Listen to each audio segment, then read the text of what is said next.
containing dipropionate, a substance which poses a fatal risk to vultures.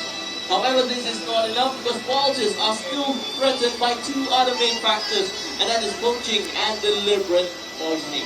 So we need to continue to do our part to bring awareness regarding the importance of vultures and to prevent them from being extinct in the wild.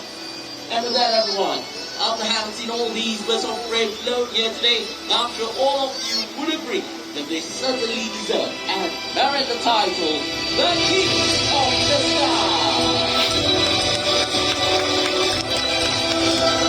Thank you very much. Ladies and gentlemen, we have come to the end of the show, right? And my picks are in position. They will be giving you the cues to allow everyone to exit the arena in a safe and orderly manner, right? We're going to start from Zone A2, right? Yes, Zone A.